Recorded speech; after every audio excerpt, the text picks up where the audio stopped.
Hi guys, welcome to another video. आज हम शुरू करने वाले हैं commerce and accountancy UPSC optional का लेक्चर नंबर 1, जो हम शुरू करेंगे ऑडिट से। मैं बाय प्रोफेशन चार्टर्ड अकाउंटेंट हूँ और साथ में भी यूपीएससी की प्रिपरेशन कर रहा हूँ। तो अभी मैं शुरू करने वाला हूँ। मैं फ़िलहाल यूज़ कर रहा हूँ रैंकर्स आईएएस के नोट्स। इसके लिए आप भी बेसिकली उनकी वेबसाइट से या किसी और सोर्स से वहाँ से ख़रीद सकते हैं। रैंकर्स आईएएस के नोट्स काफ़ी अच्छे हैं। ये कोई स्पॉन्सरशिप वीडियो नहीं है, मैं सिंपल उनके नोट्स यूज़ कर रहा हूँ क्योंकि काफ़ी अच्छे नोट्स हैं और आप उनकी वेबसाइट से ख़रीद सकते हैं जाके। तो चलिए शुरू करते हैं। तो कॉमर्स और ऑडिट का है अपना। अब जैसे ऑडिट क्या, ऑडिट ऑफ लिमिटेड कंपनीज, आपको पता होगा कंपनीज क्या होती हैं। एक तो प्राइवेट होती हैं, एक पब्लिक होती है। प्राइवेट क्या है, जिसमें इंडिविजुअल प्राइवेट से आ रहा है, जैसे मेरी खुद की कंपनी है राम एंड कंपनी। पब्लिक क्या होती है, इसमें बहुत सारे लोग इसमें इंक्लूड होते हैं। उसके अलावा बाहर के लोगों का भी शेयर होता है, तो पब्लिक कंपनी होगी आपकी। और लिस्टेड पब्लिक कंपनीज क्या होता है, शेयर मार्केट में लिस्टेड हो। इसी तरह लिमिटेड कंपनीज क्या होती हैं, जिसमें आपका प्राइवेट लिमिटेड लगा हो, वो लिमिटेड वो बेसिकली प्राइवेट कंपनी है, और जिसमें खाली लिमिटेड लगा हो आपकी पब्लिक कंपनी है। अब ऑडिट कैसे होगा लिमिटेड कंपनी से, मतलब पब्लिक कंपनीज का ऑडिट कैसे होगा। अपॉइंटमेंट है कंपनी ऑडिटर का, एज ए वॉच टेक की तरह काम करता है। Interest of the different stakeholders, काफ़ी सारे लोग हैं, स्टेक होल्डर होते हैं। जैसे कंपनी के एम्प्लॉय काम कर रहे हैं, शेयर होल्डर्स हैं, सप्लायर्स हैं, वेंडर्स हैं। Apart from that basically worker वहाँ पे काम कर रहे हैं, फैक्ट्री वाले जो मशीन प्रोवाइड करते हैं वो लोग हैं, गवर्नमेंट है, एनवायरनमेंट है, ऐसे। तो उनको स्टेक होल्डर बोलते हैं, जिनका अलग अलग चीज़ों में स्टेक है। आपके शेयर होल्डर्स, ऑडिटर्स, जिनकी इंपॉर्टेंट पोजीशन होती है कॉर्पोरेट गवर्नेंस में। उसका जो अपॉइंटमेंट है कंपलसरी होता है। जो ऑडिटर का जो अपॉइंटमेंट है कंपलसरी होता है, क्योंकि वही देखता है ना कि इन बंदों की परफॉर्मेंस कैसी है, बंदे ठीक से काम कर रहे हैं या नहीं। क्योंकि खुद से तो देखो कोई अपनी गलती बताएगा नहीं। तो ये चीज़ है। अभी आप ये देखिए, इसमें अलग अलग लॉज होते हैं। जैसे सेक्शन 139 क्या बोलते हैं कंपनीज एक्ट का, कि जो अपॉइंटमेंट है डायरेक्टर की, शेयर होल्डर्स की, कैग की, सेंट्रल गवर्नमेंट की, वो बेसिकली कैसे आती है। फर्स्ट ऑडिटर, जो ऑडिटर होता है नॉन गवर्नमेंट कंपनी का, वो अपॉइंट किया जाता है बोर्ड ऑफ डायरेक्टर्स के द्वारा within 30 days from the date of registration of company. जैसे आपकी कंपनी बनी उसके 30 दिन के अंदर नॉन गवर्नमेंट कंपनी के केस में, प्राइवेट कंपनी के केस में, ऑडिटर आपका अपॉइंट किया जाता है बोर्ड ऑफ डायरेक्टर्स के द्वारा। अगर बोर्ड अपॉइंट नहीं करता, उसका बोर्ड ऑफ डायरेक्टर नहीं करते, तो मेंबर बेसिकली इन्फॉर्म करते हैं इस चीज़ को, और वो बेसिकली अपॉइंट करते हैं auditor with in the 19 days. अगर बोर्ड मना कर देता है, बॉस मैं तो नहीं कर रहा, तो जो मेंबर होते हैं जितने भी, वो अपॉइंट करते हैं 90 दिनों के अंदर। और जो ऑडिटर हैं वो अपना ऑफिस होल्ड करते हैं till the conclusion of first AGM. जब उनका फर्स्ट एजीएम तक कंक्लूजन आता है, जब तक अपना ऑफिस होल्ड करते हैं वहाँ पे। अब जो ऑडिटर है गवर्नमेंट कंपनी का, वो अपॉइंट किया जाता है कैग के द्वारा within the 16 days of date of registration of company. Appoint जो आपकी ऑडिट ऑफ गवर्नमेंट कंपनी है, वो कैग बेसिकली अपॉइंट करता है गवर्नमेंट कंपनी के केस में 60 दिन के अंदर date of registration of company.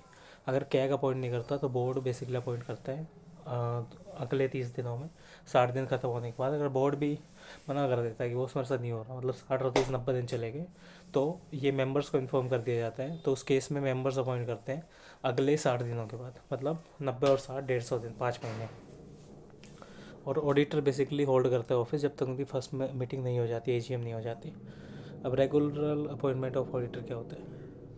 Auditor क्या है नॉन गवर्नमेंट कंपनी का, पहली एजीएम में होल्ड करता है office till the conclusion of 6th AGM, Chhathi AGM आने तक। और जो कंक्लूजन है हर छठी एजीएम का, वो बेसिकली अपॉइंट किया जाता है रेटिफिकेशन के टाइम पे।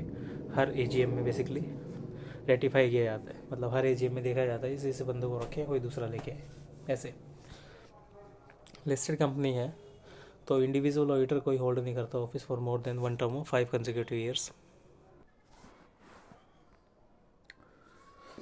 Auditor of non government company, regular appointment, मतलब हर साल कैसे अपॉइंट होगा।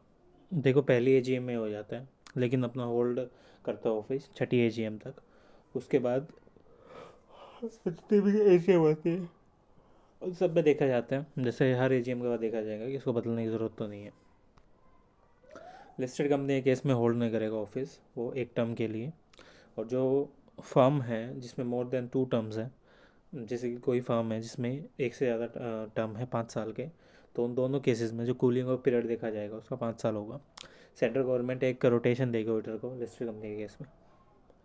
मतलब हर एक बार एक बंदा नहीं हो सकता, 2 टर्म के लिए मैक्सिमम हो सकता है वो। लेट्स से मिस्टर ए है, उसको एक से 5 साल से ज़्यादा वो ऑफिस, मतलब 5 साल से ज़्यादा ऑफिस होल्ड नहीं कर सकता।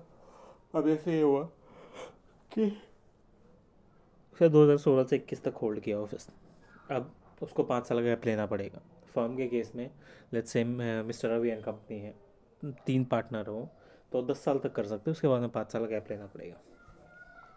गवर्नमेंट कंपनी के केस में क्या है, कैग अपॉइंट करता है financial year with in the 180 days from commencement of financial year.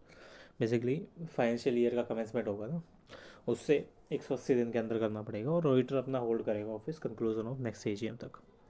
अब कैजुअल वैकेंसी क्या ऑडिटर की, कोई भी government company, non government company है, वो बेसिकली जो बोर्ड ऑफ डायरेक्टर है विद इन द 30 डेज वो फाइल करेंगे। अगर कोई रिजिग्नेशन हो जाता है तो अपॉइंटमेंट किया जाएगा बीओडी के द्वारा, जो अप्रूव किया जाएगा जीएम के द्वारा within the 3 months of the BOD recommendations. अब गवर्नमेंट कंपनी क्या है, वो फाइल किए करती है कैग के द्वारा विद इन द 30 डेज। अगर कैग बेसिकली वैकेंसी फिल नहीं करता तो बोर्ड फाइल कर देता है vacancy with in the next 30 days. Reappointment क्या है रिटायरिंग ऑडिटर का, रिटायरिंग ऑडिटर रीअपॉइंटेड होता है एजीएम में जब वो डिस्क्वालीफाई नहीं है रीअपॉइंटमेंट के लिए, और वो कोई विलिंगनेस एक्सप्रेस नहीं करता रीअपॉइंटमेंट के लिए। एक स्पेशल रेजोल्यूशन यहाँ पास नहीं किया जाता अपॉइंट करने के लिए या दूसरे ऑडिटर्स को अपॉइंट करने के लिए, वो चीज़। ऑटोमेटिक रीअपॉइंटमेंट क्या होता है, जब कोई ऑडिटर बेसिकली अपॉइंट नहीं किया जा रहा है एजीएम में, तो एग्जिस्टिंग ऑडिटर्स हैं उसको एज ए वो बेसिकली ऑडिटर बन जाएगा आपकी कंपनी का। जब कोई नहीं है तो auditor of the government company shall be appointed by CAG, ये हो गया। कैजुअल वैकेंसी क्या है, नॉन गवर्नमेंट कंपनी के केस में बीओडी फाइल करता है विद इन 30 डेज। अगर वो रिज़ाइन कर देता है तो अपॉइंटमेंट बीओडी अप्रूव करता है जीएम में in the 3 month of the BOD recommendation, मतलब वैकेंसी के केस में भाग जाता है छोड़ के। गवर्नमेंट कंपनी के केस में कैग फिल करता है 30 डेज़ के अंदर, अगर कैग नहीं फिल कर पाता तो बोर्ड फिल करता है नेक्स्ट 30 डेज़ में। रीअपॉइंटमेंट क्या है रिटायरिंग ऑडिटर का, जो रिटायरिंग ऑडिटर है वो रीअपॉइंटेड होता है एजीएम में अगर वो डिसक्वालीफाई नहीं है रीअपॉइंटमेंट के लिए, और वो एक्सप्रेस नहीं करता अपनी अनविलिंगनेस रीअपॉइंटमेंट के लिए। एक स्पेशल रेजोल्यूशन अगर पास नहीं किया जा सकता कि उसी बंदे के अलावा किसी और को रीअपॉइंट किया जाएगा। ऑटोमेटिक रीअपॉइंटमेंट क्या होता है, अगर ऑडिटर अपॉइंटेड है रीअपॉइंटमेंट के लिए एजीएम में तो एग्जिस्टिंग ऑडिटर बेसिकली कंटिन्यू करता है एज ऑडिटर ऑफ कंपनी। सारे जो अपॉइंटमेंट हैं मेंशन किए जाते हैं वो बेसिकली अकाउंट में लिए जाते हैं, और रिकमेंडेशन देखी जाती है ऑडिट कमेटी की।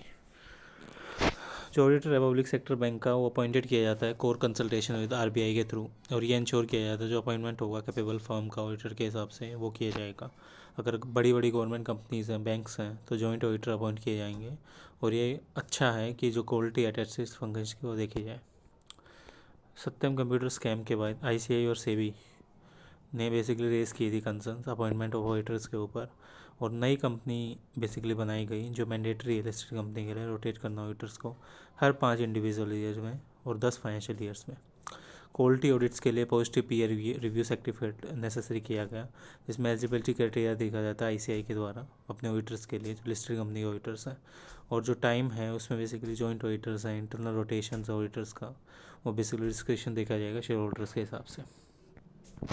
अब रिमूवल ऑफ ऑडिटर क्या है, ऑडिटर क्या एक वॉचडॉग है, ट्रस्टी है interest of various corporate stakeholders का, और बेसिकली इंश्योर किया जाता है जो कॉर्पोरेट गवर्नेंस है ऑडिटर का रिमूवल है वो इजी टास्क नहीं है कोई, जो रिमूवल ऑफ डायरेक्टर ऑफिसर्स की तरह, मतलब ऐसे ही इसकी किसी को हटाया नहीं जा सकता। जो कंपनी है वो बेसिकली 2 वे प्रोविज़न रखती है रिमूवल के रिगार्डिंग, जिसमें जस्टिस और फेयर प्ले देखा जाए पहले से सब्सटेंटिव रिक्वायरमेंट होती है। रिमूवल है किसी भी ऑडिटर का before the expiry of his tenure, उसके एक्सपायरी ऑफ द टेन्योर से पहले स्पेशल रेजोल्यूशन पास किया जाता है एक प्रायर अप्रूवल लेके सेंट्रल गवर्नमेंट की, जिसमें वो रिमूवल शामिल होता है।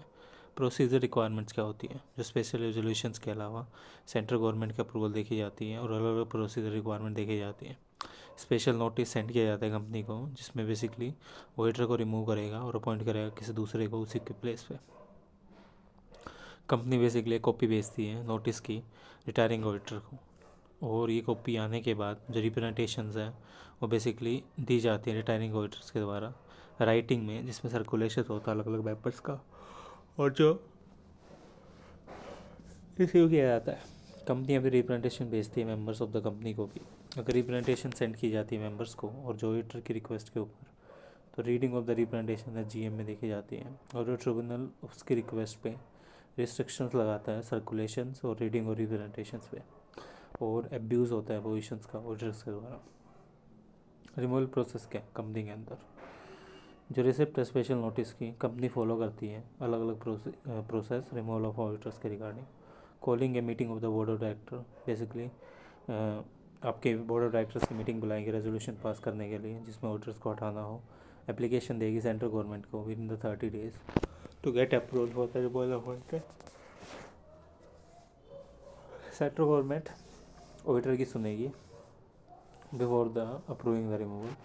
Calling the general meeting, company within the 60 days of the approval central government pass करेगी स्पेशल रेजोल्यूशन रिमूवल करने के लिए, और ऑडिटर बेसिकली रिमूव कर दिया जाएगा। इन सारी स्टेजेस पे जो ऑडिटर है उसको अपॉर्चुनिटी दी जाती है ट्रिब्यूनल के सामने कि आप ऑर्डर इशू करो जिसमें आपका चेंज ऑफ ऑडिटर है। अगर एग्जिस्टिंग ऑडिटर है वो फ्रॉडमेंट मिलता है, आपका फ्रॉड कर रहा है, तो वो चीज़ भी यहाँ पे देखी जाएगी। अगर कोई एप्लीकेशन दी जाती है, ट्रिब्यूनल परमिट करता है सेंट्रल गवर्नमेंट को कि आप अपॉइंट करो दूसरा ऑडिटर और रिमूव करो पहले वाले को। कोई ना तो कोई सीईओ ना कोई बोर्ड ऑफ डायरेक्टर, किसी को पावर नहीं है रिमूव करने के ऑडिटर्स को। अगर सीरियस नेग्लिजेंस है on the part of auditor के बेसिस पे, तो रेजिग्नेशन दिया जाएगा ऑडिटर्स के पास से। और जो सत्यम स्कैम था पीडब्ल्यूसी का, उसमें रिज़ाइन किया गया था ऑडिटरशिप से उसको। रेजिग्नेशन बाय द ऑडिटर, जो रिज़ाइन करता है ऑडिटर को विद इन द 30 days एक स्टेटमेंट फाइल की जाती है जिसमें रीज़न और फैक्ट्स होते हैं आपके रेजिग्नेशन के रिगार्डिंग, जो रिज़ाइन किया है उसके रिगार्डिंग कंपनी के अंदर, और जो रजिस्ट्रार है और सीएजी है वो चीज़ देखी जाती है। आरबीआई बैकलिस्ट करता है अनसुटेबल ऑडिट फर्म्स को, जो बेसिकली